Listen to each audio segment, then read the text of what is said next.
Howdy folks, welcome to the Hillbilly Kitchen. Today we're making old-fashioned macaroni salad. Now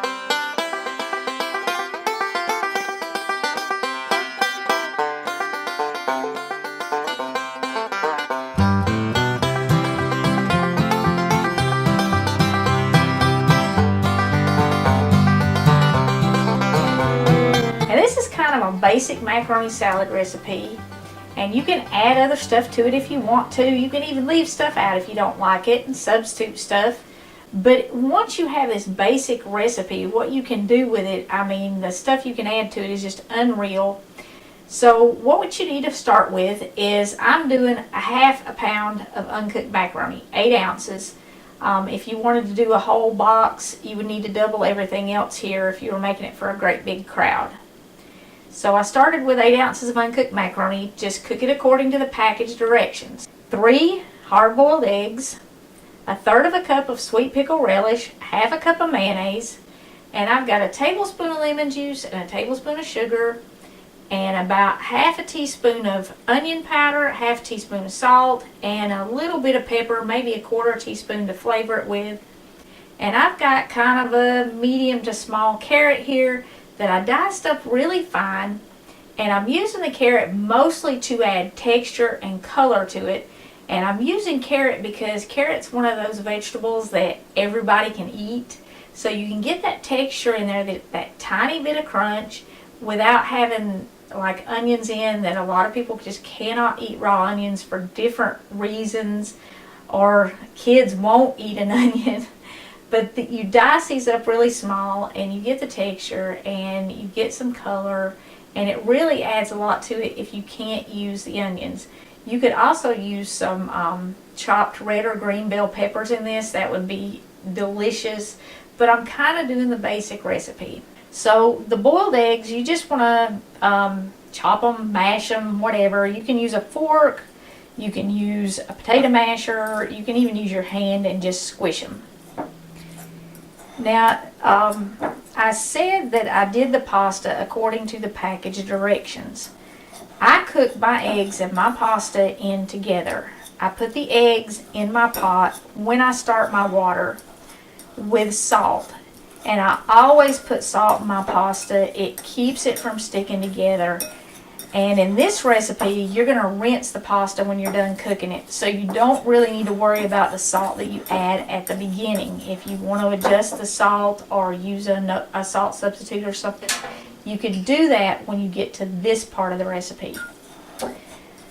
So if you're new to cooking, or if you want a shortcut, put your eggs in the water, start the water, add your salt.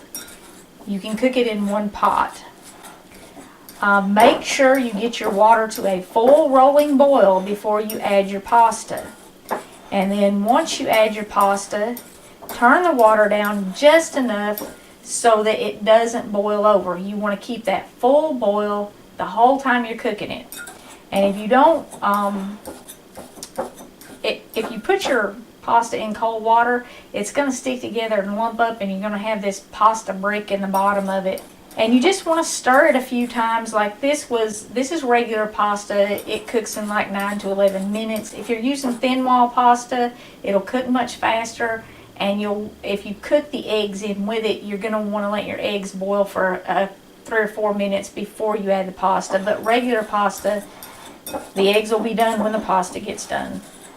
Now, once you get your pasta cooked, when I'm making pasta for cold dishes like this, I always rinse it under cold water several times, and that keeps it from sticking together. You can see here how loose this is. It's not stuck together and it's not starchy.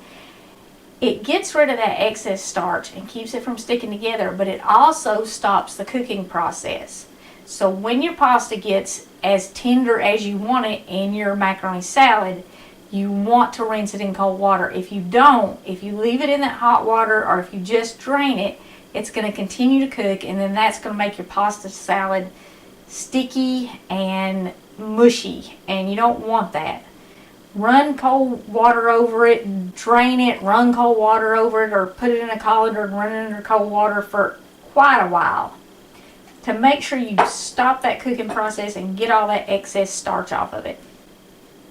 Okay, now all I'm going to do is I'm just going to add all the rest of my ingredients here, except for my pasta, to my egg. The lemon juice, the sugar. You can leave the sugar out if you want to, but it really adds a lot of flavor to it. And now I'm putting in my salt, my pepper, and my onion powder. Sugar in something like this is just a flavor enhancer. It's not really to sweeten it. I'm putting in my pickle relish. And this is sweet.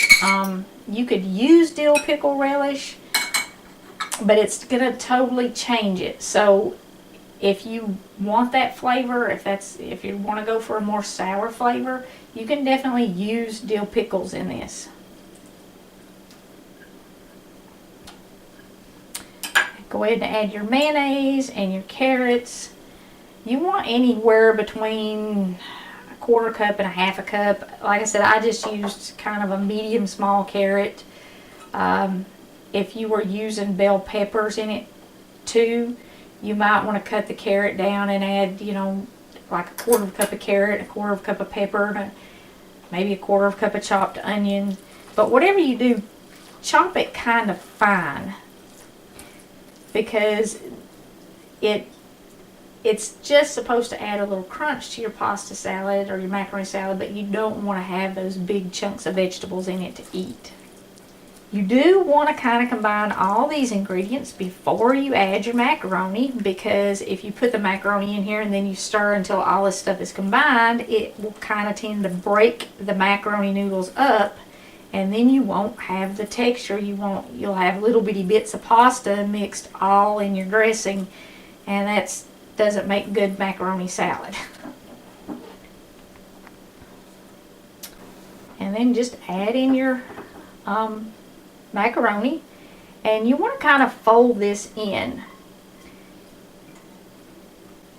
Now this is like the perfect side dish for all your fall cookouts, and we cook out more in the fall than we do any other time of the year. The weather's nice, it's usually dry, not too hot.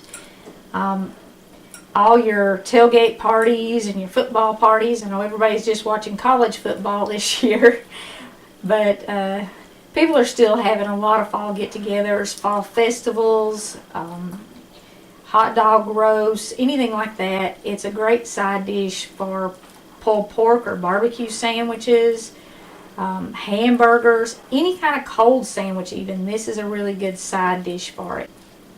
And it's literally that simple to make. That's all there is to it. It's completely done at this point.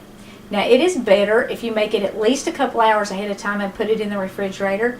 You can make it a day or two ahead of time. If you're having a cookout this weekend, you could make it on a Wednesday or a Thursday and have it for your cookout.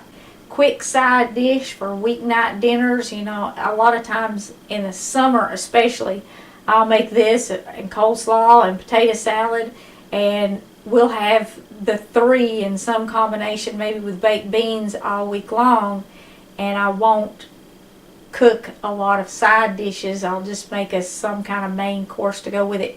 Good with fried chicken too. But hang on to this recipe and use it for all those get-togethers, all your fall get-togethers. This is an easy side dish, especially if you're having, like I said, sandwiches or something. If you're doing some kind of big gathering like bridal showers or baby showers even, this is a good choice because you can make it ahead of time and you don't have to mess with it that day. It's also a really inexpensive side dish. Pasta is one of the cheapest foods you can get right now, and I know we're all trying to stretch our dollars, especially with grocery prices being what they are. Now, if you make this ahead of time, sometimes it gets a little bit dry. And if you don't want to add more mayo to it, add just a little bit of milk. Add it like 2 or 3 tablespoons at a time to thin the dressing back out until you get it back to the consistency that you want. And, you know, like I said, that's all you would have to do maybe if you made it ahead of time. You put it in the fridge and don't worry about it. Take it on a picnic, seal it up in an airtight bowl, and drop it in your cooler. Great for picnics. Before we go, I want to thank Elizabeth in Mississippi. I went out to my mailbox the other day and I was totally shocked by what I found.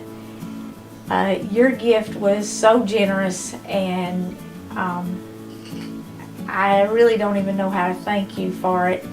I've been praying about what to do with it. God bless you, sister. That was so sweet, and it totally shocked me, and it blessed me to know that there are people out there who are as generous as you and who care as much as you.